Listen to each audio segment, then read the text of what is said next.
What's going on, everybody? Welcome to the strangeness of Stranger Things, Season 4. I'm your host, Mick Manhattan, joined as always by my partner in crime from the Scene Snobs Podcast, Mr. Madman Casey Plott. What's up, buddy? Hey, buddy. How are you doing? Good. I get to talk about this awesome Fantastic. show. Right? Yeah, the one we've been talking about ad nauseum, so might as well actually do something about it. Yeah, let everybody else enjoy what we got going on. Right? Let everyone else hear our crazy thoughts and ideals about this amazing show. So, guys, we're going to go over exactly what we thought about, the season so far. And the fourth season is really what we're going to stick to. If you guys have anything you want to join in the comments, please feel free. We'll put it up and we'll discuss it. But let's save most of the questions and the speculation and stuff for the end, so that way we can pull it up then. Yes. But anyway, we just got on Friday the volume 2 of season 4 of Stranger Things. First time they've ever split it up, by the way. Yeah, it was very weird that they did that, but I was cool with it. It was all right. It definitely made a lot of sense, though. How so? To keep subscribers? Yes. Overall, that's because Netflix isn't doing too great, and they know that at the end of Stranger Things. So we'll see what happens. But it made sense with the lengths. The first 4 episodes of the season were long as well. I mean, they're close to almost an hour and a half each of them. Yeah. And then you get to this last 2 episodes, which was combined total of 4 hours. It's amazing. It felt like the epic. I felt like if we could sit down and watch Ben-Hur or 10 Commandments again and get those big movies like Gone with the Wind that needs their intermission, it was perfect for that. True, but this is a TV show. So it was quite crazy. I mean, it's just a story. It's just a serial. It's however you ingest it. I mean, that's the beauty of Netflix. You can make a TV show in a day. That's very true. It really is. Like, it is funny to me if somebody's like, "Hey, watch it. Watch this 20-hour movie." Mm-hmm. No, of course I won't do that. Okay, watch this 10 episode season of 2 hours long per episode. It's like, okay, sure. Fine, I'll do that. Yeah. But I will say, when it comes to Stranger Things, like, this is a show.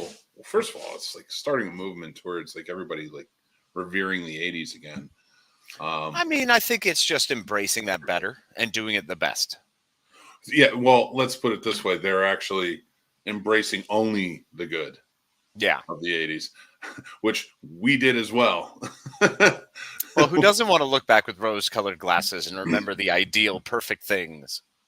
Listen, if you can get a phone, a landline phone that's shaped like lips or Garfield, who cares about Contra?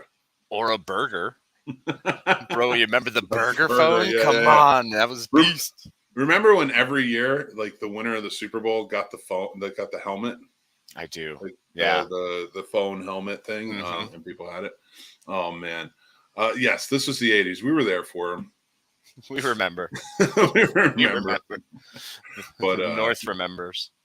I will, so before we get started, let's just say, okay, everybody, if you are not a fan of Stranger Things, I don't know what's wrong with you, but maybe you haven't had time to commit to it, and we're here to let you know that it's definitely worth your while. I like how you did it a lot nicer than me. I was just like, I don't know what's wrong with you. I saw going down a bear murdering path, so I figured. Oh God, it's not. Listen, it's not for everybody. I get that. I fully understand. It is a horror show, a lot of sci-fi elements to it. If you're not into that world, it might throw you off a bit. But I do say it's filled with a lot of drama, a lot of heart, a lot of care, and a lot of fun and excitement. So I would definitely say check it out.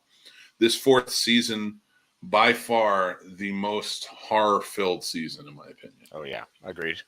And it was shot perfectly. But before we get into that, I just want to let you guys know this season is like the culmination of all the other seasons together. But before we get there, spoiler alert. We are going to be getting into spoiler territory. We're going to be talking about things. So if you don't want to hear it, make sure to hit that like button. Go watch it. Come back. Check out our review. Join in with us. And you can always join the Discord later and keep talking about it with us. So you've been warned. Welcome. So Casey, We finally see our group, our D&D group, finally in high school. They're all separated. They're everywhere. Everybody's kind of living their lives, doing their things. The Hellfire Club has been started, which, by the way, is awesome. And a whole D&D club. That's brilliant, man.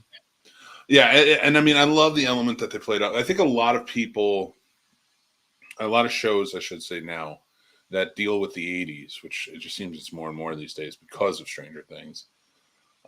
They try to deal with the satanic panic of the 80s pretty hardcore, and I don't feel like anybody handled it well in their shows except for this season of Stranger Things.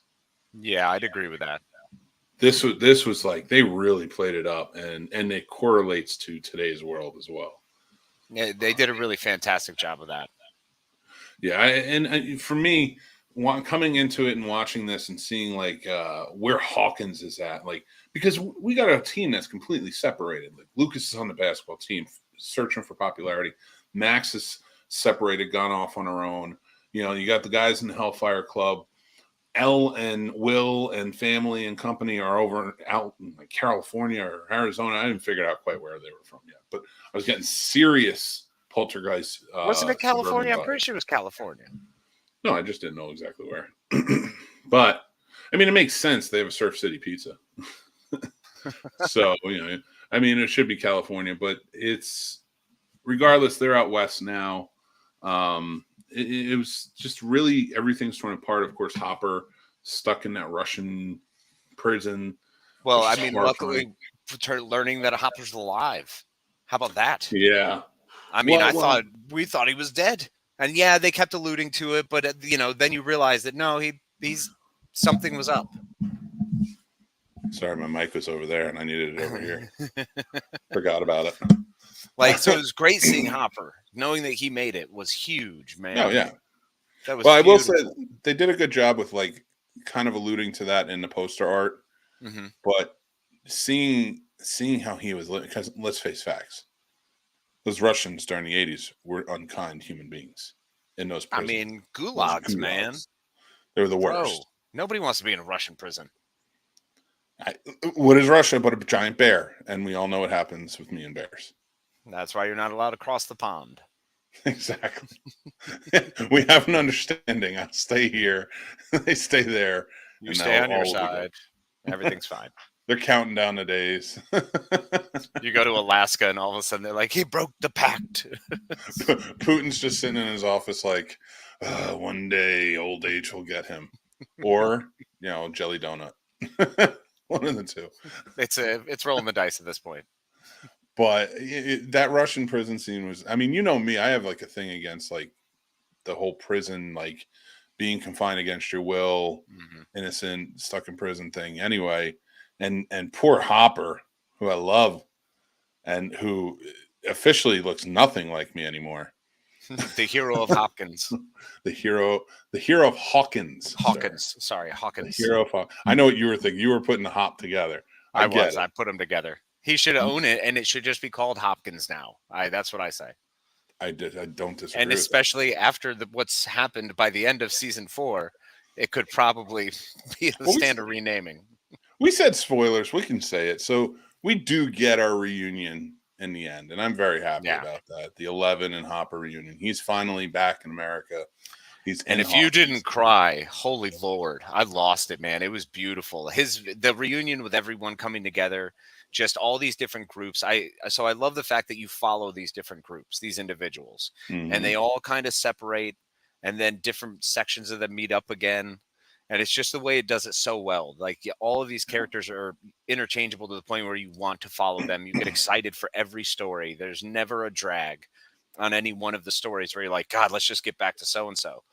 Like they pace this crew that you have followed for now 4 years that you're excited about, you're sad for, you've mourned with, you know, you've struggled with. Like the tween years in season 2 was just annoying.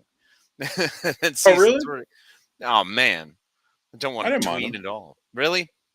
I struggled a little bit with it, but it worked. And then like the beginning of this season, Lucas is on the basketball team trying something completely new and he's really good. And his struggle with trying to be cool and popular or wind up, staying true to your friends. So that was a fun story, and they handled that really well. As they always do. I think Stranger Things is one of the better shows. The Duffer Brothers do a fantastic job with this. And it's another great season that they knocked out of the park. Yeah. And see, I've liked every season for what it is so far. And because at the time they are in their lives, every season made sense. Like the second season when I come back as in the Ghostbuster, I help it. And some of them don't want to be Ghostbusters. Some of them were getting more interested in girls. Like everything, I think they played it really well. The mall season, like they're all like starting to become preteens, and they're right. They want to go hang out at the mall. They don't want to be with their parents and stuff like that. And like how it added into that whole element. And then this season, the fact that everybody is separated both metaphorically and literally, but all of them are still play such an important role. Yep. And they really embrace that and discuss that a lot about where everyone belongs and what their roles are. And they, we get into that with Mike and Will. And I think that's really fantastically done. And Will being different and struggling with whatever that difference is. And they only make allusions to it, and they never overtly say anything about it. And I think that was fantastically done by his character. And that actor did a really good job of portraying that. And him and Jonathan's brother relationship, watching that, how all of those relationships evolve, was done exceptionally well. I just realized you have a mask on your head. Yeah. It's right up there. Yep. I know you're not in your normal studio. Yeah, no, I have to be in my remote location. So fair enough. It's always nice to make sure you mask up, take care of others, take care of yourself. Oh, hey, great message, my friend, and I'm glad we can bring it to you all today. And also amazing that I totally managed to forget it was up there. I'm like, didn't even bat an eyelash. It's funny because I'm like, that's not your normal head wear. Battle But I'm gonna say, Mystical Limits brings up a good point here. Of course, that his only complaint was he loved the season. His only complaint was that the bad CGI for 11 flashbacks, unless you were going for that effect. See, I didn't dislike that. I really liked how she looked. And I liked how like it would change when her perspective came into it. She's grown 11, but when she is looking back or it's being told to us, she's like literally young 11. Young 11, baby 11, I guess. Like baby Groot, like baby 11, running around. Baby 11. Creating Vecnas and shit. What happened to baby Jane? There she is. Yeah. But just the fact that this was the whole culmination. It was finally Vecna had his chance. He reveals himself and his plan in this volume 2, and coming back. I didn't see it coming. I didn't see where it's amazing to me because I feel like they've had it planned.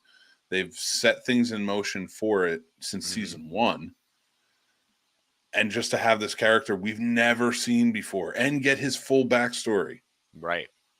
It was just, it added a whole new element. I think this show, above any other, does a really good job at adding more people to it. Agreed. Because now you have so many, like the whole. Well, I mean, you get Eddie, you get all these different. I mean, Erica when she joined last season. We have all these different characters that build up. I mean, obviously the main character is Steve Harrington. Obviously, if you haven't caught that by this point, what are you doing? He's who I live vicariously through constantly. I think he's fantastic. I think he's one of the greatest sort of that meandering, what do you do out of high school characters. And it was done really well and portrayed by the fantastic, I'm going to forget his name, Joe Keery. Yeah. So Joe Keery. Yep. So he's great.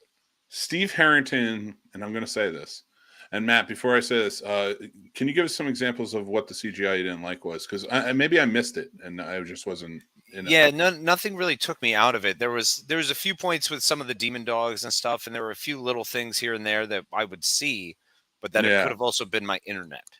So I don't. Yeah, for me, but going back to your point with Steve Harrington, he is everything Jack Burton thinks that he is. Yes. Yeah, he actually is. Yeah. While believing himself to be the sidekick, which is ironic. Yeah. And he's always the moaning that he does is fantastic, and the eye rolling and the absurdity, the over the topness of it. He's just great. And Robin being his counterpoint is just one of the best character duos. And then throwing Dustin in, back and forth with them. Just he's been phenomenal. Watching his story arc has been great. And that conversation with Nancy this season, guys, they get into the whole thing. It's done really well. Oh, yeah. Like, it was beautiful how they kind of give them a little more depth and structure. And there's obviously things that, when you go back and look back to a young love and a past love, and you have always those what if and thoughts and, oh, I screwed it up. And, so it's really fun to see that play out. And once again, Steve Joe does it really well.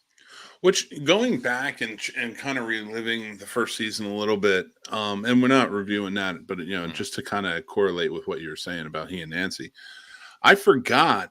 Yeah, he was kind of a dick to Charlie, but Charlie was like taking pictures of his girl. Yeah, no, I mean, I understand why he was upset. It's that whole, like, why was Ralph Macchio really a Karate Kid? He's kind of a jerk. Who are we really rooting for here, people? So, yeah, I completely understand that side of it. And I don't think Steve was ever wrong. He was just kind of that popular D-bag. Yeah. But also, he didn't break up with, like, it's not like he broke up with Nancy and like, like whatever, go off to the side. She treated him like, remember, she got drunk and like treated him like garbage, and he was heartbroken. And so to see this now, and I'm almost like, no, Nancy, you can't have him back. You can't have him. You don't deserve him. He deserves everything.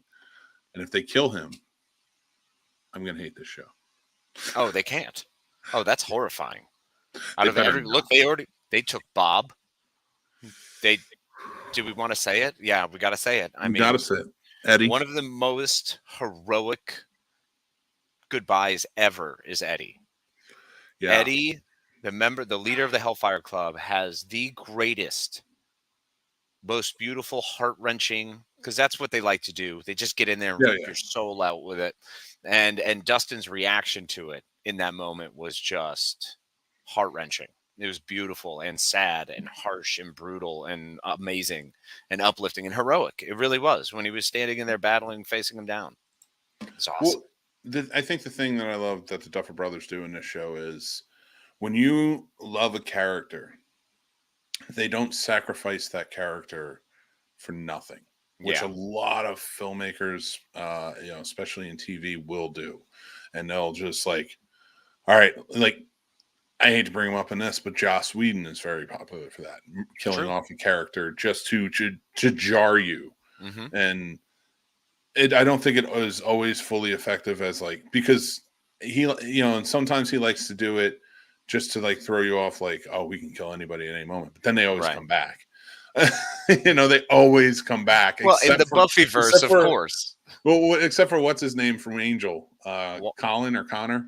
Oh, Connor. Yeah. Connor. The only one who did. No, not Connor. No, Connor came back. He's the son. It's actually the Doyle. Doyle was the first dude who didn't come back. And Doyle was the best. I mean, he was the reason you fall in love with that show. And he's the only one out of all of them that got a heroic ending, and he never came back. So, point being, pushing forward to the Duffer Brothers, if you care about a character, they have to die, they're getting a heroic ending. Yep. They're going out. Which is the scary part, why when there is that moment of tenseness, which they did beautifully in this, by the way. So when it seems like Vecna now is at the winning point, which amazing job that Vecna's whole plan was like quiet and you didn't know what the whole plan was. Coming from that point of view where you're only taking pieces from each party as you're going, which also is why in Dungeons & Dragons, you never split the party. So as you're going through and getting these different pieces of the party and getting the bits of information to then finally finding out the whole plan in the end of the episode, like you're right there now, you're at it. This is the battle for everything. And you didn't realize it was the battle for everything. It was so cool. Yeah. Well, this is really well done. That's why, and we can talk about speculation on what the 5th season will be about, because of course it's the final season in just a few minutes. But I wanted to talk real quick about that, like what you were saying, that it was the final battle and you didn't know it. Like, to them, this is like Tuesday. Like, it's happening again. Yeah. We got to jump in, but we're not at full power. But they're still like in it to do it because they know it needs to be done. Yep.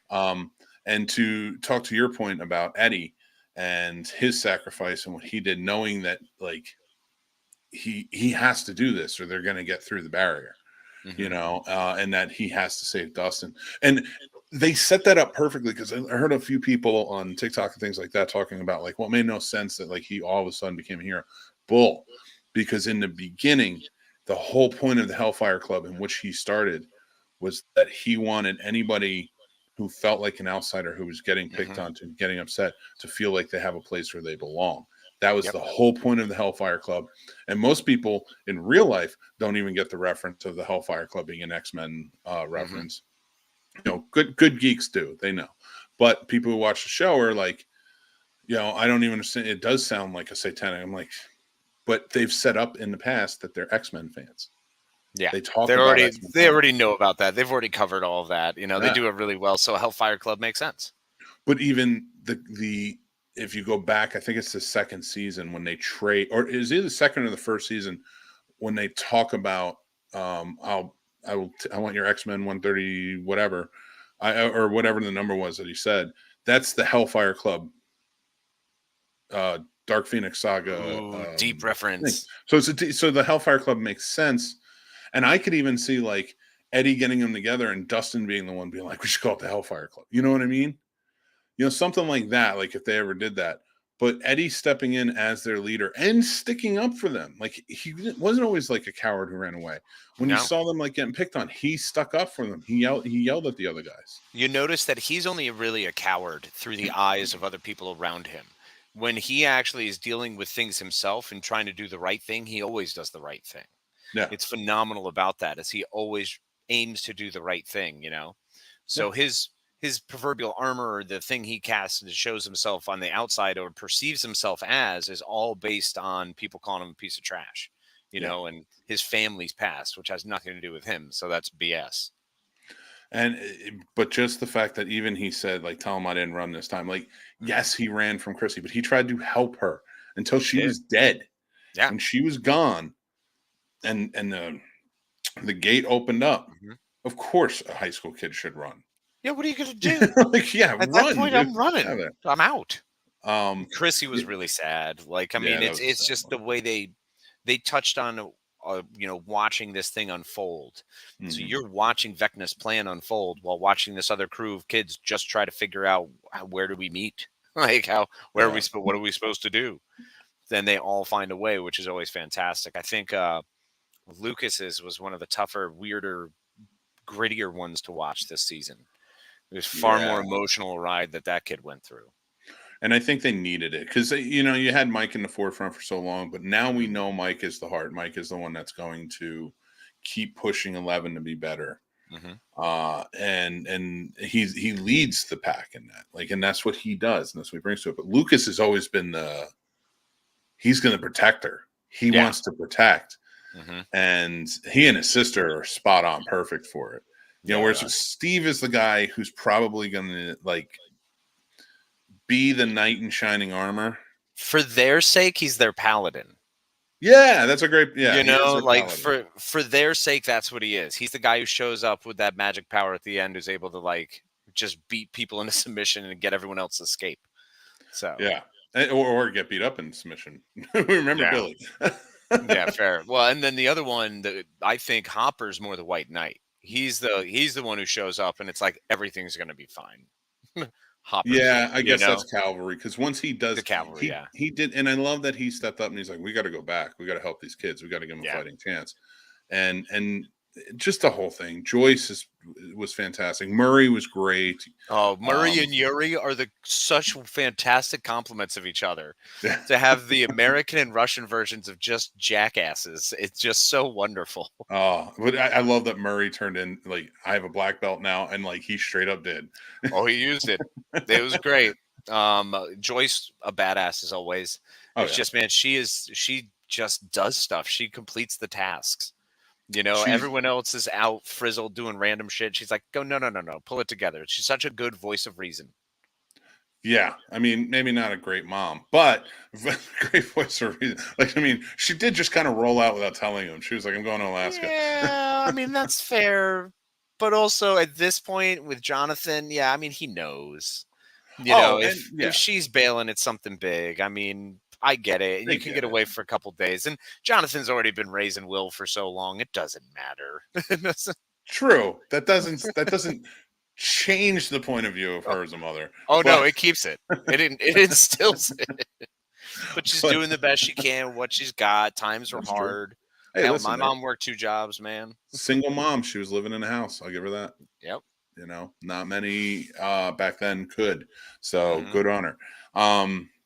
And she did her best. So I do have a lot of respect for her, Absolutely, and damn her straight. character is fantastic. And But Jonathan was just such a stoner, man. This season, watching him be a stoner was kind of annoying at first, and then became funnier as it went on. but wouldn't you be after everything you've experienced, and like now Yeah. you live far away and you don't have that? Actually, no, I would start training for the chance to go back. Okay. Well, all right. I agree with that. Because I would imagine there would be more. I've already now worked with government groups. I'm just going to go hang out with the Dr. Owens and get a job. All right, that's fair. Well, Or Dr. smoke Owens weed. was sitting on his couch at one point. He got pulled in. But Yeah, fair. listen, we got a lot of things back. We got returns of many characters. We got a lot of deaths of many characters. And we got a 1985 song coming back to be a #1 hit for like the past 2 months. Bro, it's amazing. It's I insane. was listening to it earlier. Running Up That Hill by Kate Bush. It's just so freaking good. They did So wonderful. the bringing back that song. It's just it's just its song, but it's so synth. It's so hard. It was just it was perfect for its time, and now to be appreciated again in in the future is just fantastic. Yeah, it really was just a lot of fun, and the fact that their use of music in this is absolutely perfect. We know that. Oh, it's wonderful, man. The Separate Ways was awesome. Oh, and to end it, going into separate ways, knowing you're going to that epic finale was just like, Yeah. oh, jeez. And I love that these kids just straight up don't care. They will steal Winnebagos. They will steal stuff from the Army Navy. They don't give a shit. No, I mean, at that point, when you've dealt with things from another dimension, you're like, these fucking morons, get out of the way. Yeah. Well, so I want to talk a little bit about what were maybe some of the things, let's touch down on that you didn't like, then we'll get to our ratings. Okay. One of the things that I kind of really struggled with in this one was I really wish Netflix would have just dumped it all at once. I think watching this on the whole as a big epic movie is way better, way cooler. I understand why they did. I get it. Some people don't self-pace and just watch it all, and they wanted you to kind of live with everything you've watched and really understand the story they're trying to tell. And that was smart. Yeah. I don't really know that I had many problems with this because they filled every hole that I was questioning. So by the time you reach the last two, right? Nice. By the time you reach the last 2 episodes, the super long ones, the 4-hour epic, they answered every question. They filled in every plot hole. They got far enough that I was happy with it. And I really enjoyed showing Eleven's powers. I don't know if I would have done it that way. Obviously, that rifleman was a pretty terrible marksman there. I don't know. After you see all the other bodies laying around, I'm like, how many bullets did he have to go through to nail all them? And yet Doc is magically right. He's running in a straight line. Like, what are you doing? No zigzag there. Yeah, seriously. That was pretty epic, though. That whole helicopter taking down. The whole scene was great. They did a really solid job with that. They made me understand the characters better. They tied all the loose ends. They really turned this into what I think is one of the best seasons of television on one of the series that I consider one of the best series of television. Yeah. For my buck. It's still one of the best TV shows around, in my opinion. I 100% agree with you. Some things that, like Matt says here, just the general CGI of 11 during the flashbacks. I get that, but I liked it. I liked the way it worked because they kind of made it like, I don't know. I thought that was on purpose. The way her head looked on it was on that body, because it looked like it was like there's sort of an aura coming off of her. To make it to make it wrong, to make you understand it's her head, but she's the only thing that's real, so to speak, when she's traveling. Maybe. I don't know. Maybe. Sounds maybe we're wrong. Maybe we're not pulling on. Maybe they just did a real shit job, and that's one thing that got through. The one thing I would say is I did like the longer episodes. I don't know that I loved the volume 2 and having to wait, but I didn't hate it either. The fact that it was only a month was fine. Yeah. If they do that like they do from AMC shows like Breaking Bad, things like that, where I have to wait a year, I will not be okay with that. Don't draw this out for me like that. I think we needed this epic finale because it did leave you in volume 1 like, where does this go? And I know there's more to this season, not even going forward, but so the month wasn't bad, but like maybe stop skipping a month. Skip the month and just put it all out. Like, let us enjoy it. Give it a week. You want to do something like that? You want to say, take your time with it. Hey, enjoy this first part for a week. Once you've had a chance to really digest it, here's the next one. Boom, go. Or just do week to week. I liked Obi-Wan that way. Yeah, week to week annoys me to no end, and I'd never want to do that again. I'm so tired of week to week. That's perfectly fair, but I can see, especially if you're going with a 2.5 hour episode of a show, a week to week format might work. It's a lot to take in. Yeah, but fair. I'm saying if they're not going to give it to us all at once, then maybe a week to week. Maybe don't do like a month or two. Okay, it's coming in another 2 weeks or so. But whatever. I mean, that's just was my feeling on it. But that's fair. Overall, there weren't any real characters I disliked. I really enjoyed everything overall. They shot this perfectly as a horror movie. Even Robert Englund showing up was awesome. Man. So he was so good. And that was really cool, man, as I felt like Robin got some good love in this too. When they split up with other people, the Robin and Nancy stuff was hilarious.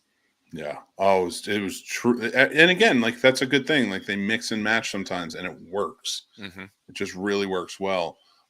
Dustin's heart-wrenching this conversation with Eddie's uncle. Yeah. That was the tearful moment for me. I had read that they broke it up because they wanted to force people who did a free trial to have to pay for the second volume. Okay. Which I get. Yeah, I completely understand that. You know what? Hearing that makes better business sense, and I am okay with a month now. I'm more okay with it. I mean, I get that, but even then, like, I think I'm more on the week-to-week train. Yeah, because fair. if you do 8 episodes week to week, that's over. I mean, you're going to keep people past the free trial. Or do a 14-day free trial. Yeah, limit your free trial.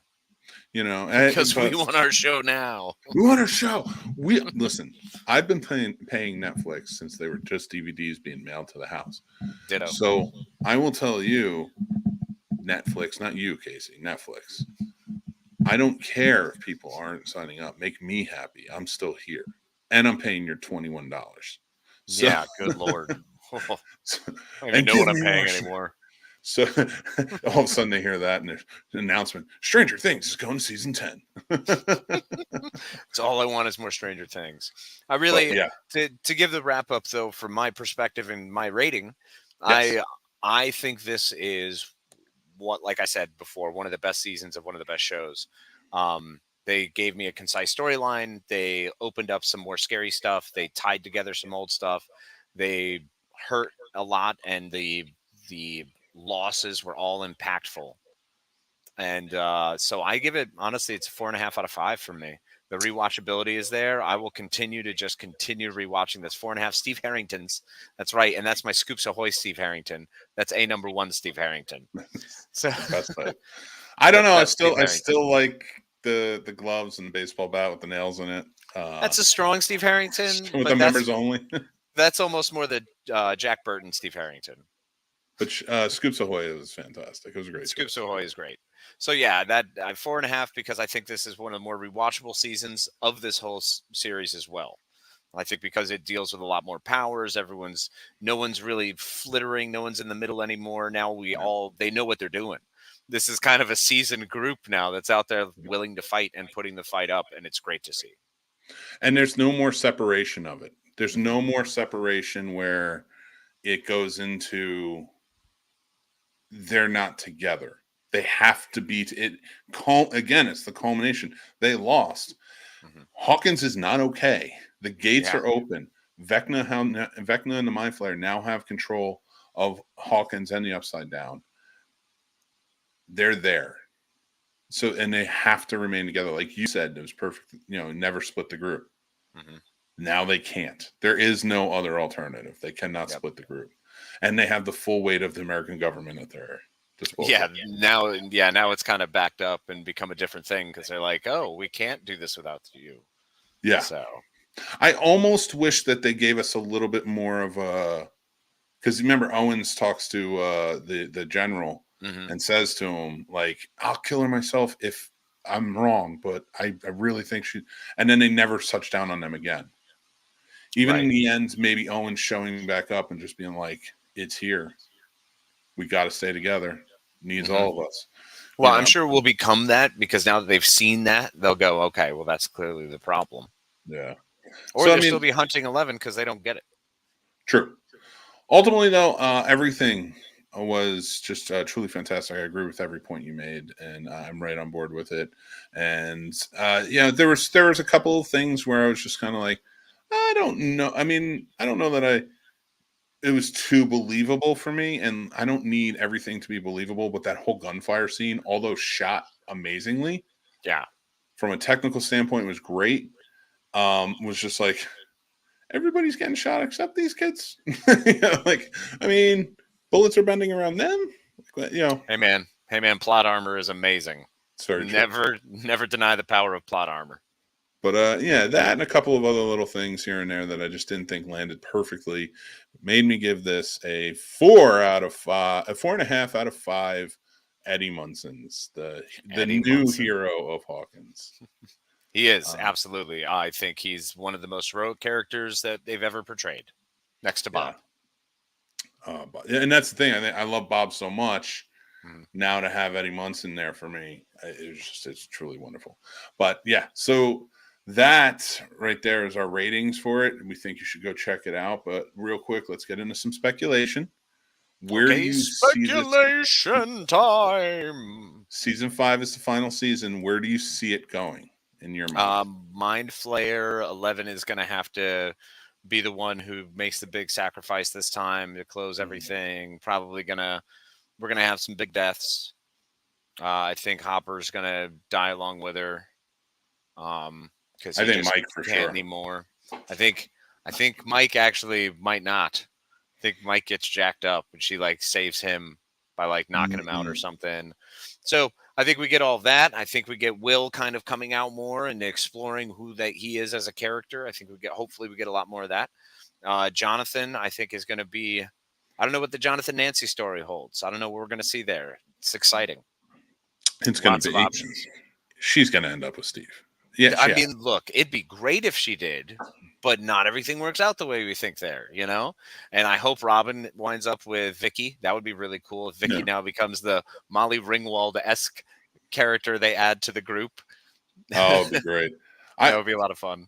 I want this to get to a point where it's after it's over.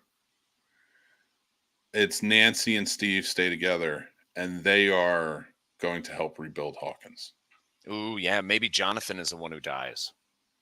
I don't even need him to die. Go ahead and go off to college. Kill a bunch of them. We got to kill half this everyone. Yeah, come on, this is Duffer Brothers at this point. End of the series. They've got to spend at least 3 episodes with murder scenes for people you love. If Will does not have a new hairstyle in the next season, and he looks like, all right, here's the deal. He looks like he should be cast in a Schumacher Batman movie as Robin. Agreed. Because he looks like he's 42. And those clothes are not, and that hair are not helping. I know he's a kid and he grew up. He's 19 or 20. Yeah, he's a kid who's got some hand-me-downs who, he's just starting to fit a little stronger. He's filling them out a little more. So now is the time when, as a mom, Joyce will go, my goodness, we need to take you shopping and go get you some better clothes for the apocalypse. Tell me again, whose hand-me-downs does he have? He's 4 inches taller than his brother. And his brother was always wearing deadhead rocker outfits. I mean, there's other people in the community who do hand-me-down stuff. He is wearing shirts. There's donation centers.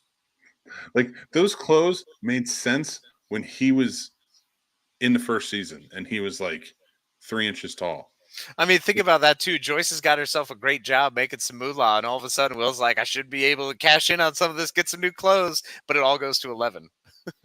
Yeah, that's true. No, because now she had some hand-me-downs. Like some of those were like quilts put together. Well, yeah, early on. I mean, obviously, but she had those sweet, sweet overalls. I am looking forward to. I really hope Hopper steps up and he's like, "I'm the sheriff again." I liked that sheriff, but did he die? No, I don't think so. No, he's still around. He's still I loved him. Dude, him and the deputy were great. They were such great back and forth comic relief. That whole Rosencrantz and Guildenstern thing they had going was fantastic. I hope Hopper walks in and he's just like, "I'm sheriff again." That's it. Like that's Maybe. And that's it. And then because if he doesn't go out in the final battle with that outfit on, that uniform, and that hat, what are we doing here? Well, what's going to happen is here's the big speculation, but I'm betting money on this. He shows up and they just give it to him. He's just like, I had enough of this shit. Where you been? Like, because he's already annoyed with it when he has to deal with the reporters. I feel his pain. I'm like, yeah, I'd be annoyed as shit too. These people aren't listening. They're just yelling and being jerks about everything. You know, at least Hopper can scream at everyone. Hopper, let him have it. Just go for it. Give it back. And he's like in shape Hopper now, so like it works. Yeah, Stud Muffin, which by the way, that's that Hopper Joyce moment when they finally hooked up. Primo, it was perfect. It was so beautiful. It's cutting edge, Joyce. Cutting edge. Well, guys, this has been our rating of Stranger Things season 4. We loved it, so hopefully you loved it too. Please let us know. We have a conversation going on in our Discord now. So if you're watching this live or you're watching it later and you want to join in, head over to thescenesnobs.com and hit that button and join in with us. Also, coming very soon, we have our Will Wheaton interview, which should be coming to YouTube very soon. So look out for it. Make sure to subscribe. But if you want to watch it or listen to it now, join up on our Patreon. It's there as an early exclusive. Other than that, I hope you guys just join in with us. Have a happy 4th of July. We love you. I'm not good at these endings, but I figured I would take this one because poor Casey always has to do all of them. I enjoy it. It's all right. All right, then you go. Well, I just wanted to say thank you all for joining us. We hope you enjoyed this review of Stranger Things 4, and whether you watched it, it makes you want to watch it. And if you haven't watched it or have watched it anyway, just go watch the damn show. And if you haven't watched it, thanks for watching. Thanks for hanging out here and watching with us. There's a lot of watching now. I think I've said watching too much and no longer means anything. Appreciate y'all. Thanks for hanging. Be kind to yourselves. Be kind to each other.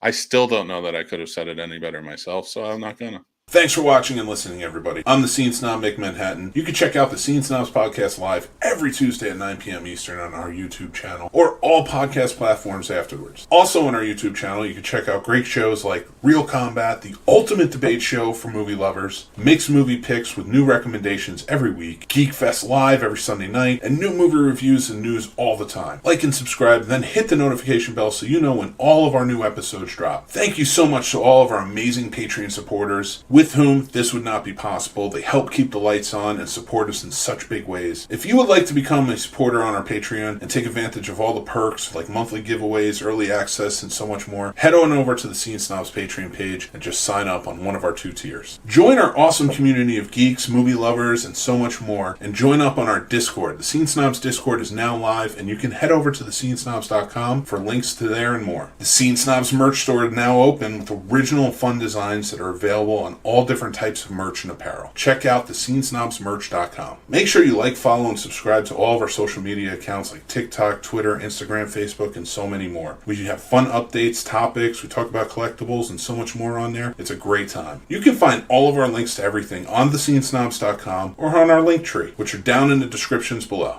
Thanks again, everyone. Stay tuned and stay geeky.